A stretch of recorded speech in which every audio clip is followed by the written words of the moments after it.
Okay, I'm live. Hey, this is Mark coming to you from Baker's Green Acres. It's the 12th and it's evening, so it's about 9:45, and I promised that I'd come back and finish up the day with you all and show you what I was doing a little bit more with the baling of my hay. So after I left you, I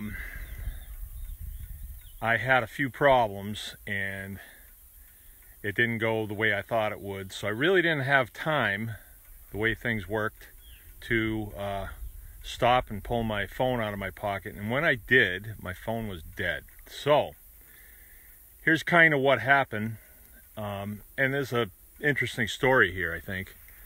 I had a chain that threw off the baler, so that created a problem. So I had to take it up and get a crowbar and put that chain back on, and that took me about an hour. And then I had a phone call that I had to take, and when I was coming back down, it started to rain, and I almost turned around and went back because it was coming down pretty good. But then I just pulled over there to an area where I know I wasn't going to get too much rain on me or hit by lightning, and waited, and it did stop, and then the sun broke through again and dried things up, and I thought I better do this if I have the chance. And it's supposed to start raining here about 1 this morning, and we're supposed to have 4 days of it. So pray that we do, because we surely need it. But I did get some nice hay off this bottom field. I got more, I think, than I've ever got. I got 30 bales, so that's about 30,000 pounds of forage. And that's gonna put me way over what I need. So I may have to put on some additional animals to make sure that I can use that all up, because I'm really not interested in selling it. I'm really interested in keeping all of this here. So there's a few of them behind me, and so the area looks completely different. It's like we mowed the lawn, and it looks pretty nice. When I came down here this morning, every year when I'm cutting hay, I realize how much I love this end of our property, because we don't get down here as much as we should. We get down here in the fall to hunt deer, and once in a while we'll take a picnic or something down here, but other than that, it's kind of far away from the house. And I haven't been grazing cattle lately, but I'm going to.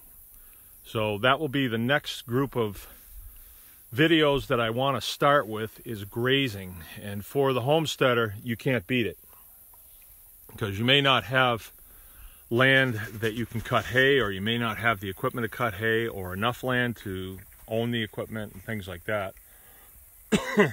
But you can certainly graze cattle, you know, if with just a little bit of land. And some of the property that's here, it's way too wet and way too bumpy, so I can't get on it. And but the cows can, and they will take full advantage of any of the grass that's in there.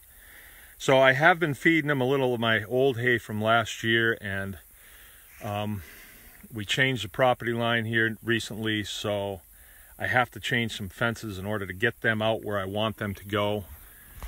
We don't trailer them around, we just have our fences in such a way that we can walk them around. Have to forgive me, I get mosquitoes are really bad, and I'm sitting still. I'm not going to be able to sit still much longer because they're really eating me. But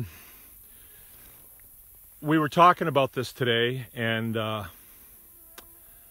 there's a difference in the mindset of the homesteader. I'm going to walk, because I want to get this point across. I'm sitting on my motorcycle, and I'm getting killed by flies. Let's see if she'll stand up. Ground's kind of wet here. Okay. If I'm walking, I won't get eaten so bad. But the difference is, in the commercial model, you got to make it happen. You got to make it happen right now. So you're pushing the environment, always pushing the environment, always pushing the animals, because you have to. You have to fit everything together because you don't have time. But in this model, where you can slow down a little bit and you can observe everything that's happening around you, it's pretty astounding how everything fits together on its own if you just give it time. Like today, you know, a little bit of rain. It happened right about, you know, 3 o'clock in the afternoon. And I was able to take a little break, and I was still able to get it up. You know, I was still able to get that's what we call in the hay business, getting the hay up. I was still able to get it off the field. And, you know, safely and effectively, and everything worked out. Yeah, I don't know if that's a great example, but we don't, in the homesteading business, we don't dominate the environment. We are kind of stewards of the environment, so we work with it, you know. I didn't put on the calendar 2 weeks ago that we will be cutting hay on the 12th. I didn't. You can't, because you don't know what the weather's going to be. You have to be careful. So, you know, in commercial farming, you get around that. You don't always do baled hay. Sometimes you'll just chop it and then ferment it, and it makes a feed that's suitable. It's not natural by any means. It's fermented feeds, and I don't know how that fits into the cow's life. They eat it. I never give it to mine, but you can do it. And another thing is the time of the year that you cut. We wait a little while until a lot of the native birds are done with their mating out here in the fields. We try to wait until the middle of the month to do it. I don't know, as I was really cognizant of that. I guess I'm searching for examples now of working with the environment, and I'm not thinking of them. Yeah, it's been a long day. But anyway, that's where I am. I've got the hay done. Now tomorrow, this hay is sitting out here. It can rain all it wants, and we will not have a problem. If the hay is sitting out here and it's loose, you will have a problem. But once it's baled in a nice tight 1,000-pounder, the water will just shed off of it. If we were going to lose any, we'd lose a little bit, but I don't think we will. I will leave it out here until I get it in. If tomorrow it's raining really good, I will just leave it. If I get up and it's not raining hard, and I assess it and I feel as though I can pick these bales up and take them up to the house and put them in the clear span, I'll do it. Because it is supposed to rain for 4 days. I don't know. If I can do it, I will. If I can't, I'm not going to worry about it, because my losses would be minimal. Okay, and that will be it. This is first cutting done. Normally around here, people take on grass, take about 2 cuttings. I don't always.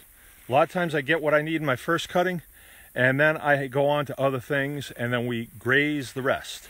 So we're going to talk a lot about grazing, because it's a great subject. I really like grazing my animals. There's nothing better than seeing them out there and the tails going back and forth. It's really peaceful, and they're making such good use of everything that's at the fence line. We have to be concerned with them putting their heads over the fence, and so I'll show you how we prevent that from happening.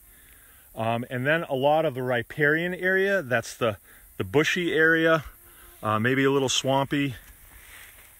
In the heat of the summer, like now, they can get in there and they can get away from the bugs, and it puts it to good use, and they clear it back. They step on a lot of stuff, and they actually have a tendency of seeding those areas when they go in there and they manure, because a lot of the grass seed will go through the cow. I've even heard of people putting grass seed in their cow's feed if they're feeding them a little bit of grain, and then each one of their plops out in the field will be a little hotbed of grassy area, you know.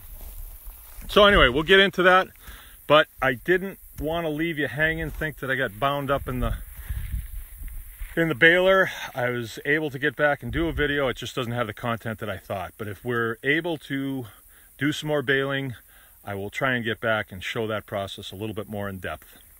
Okay, this is Mark, Baker's Green Acres. Remember, anyone can farm.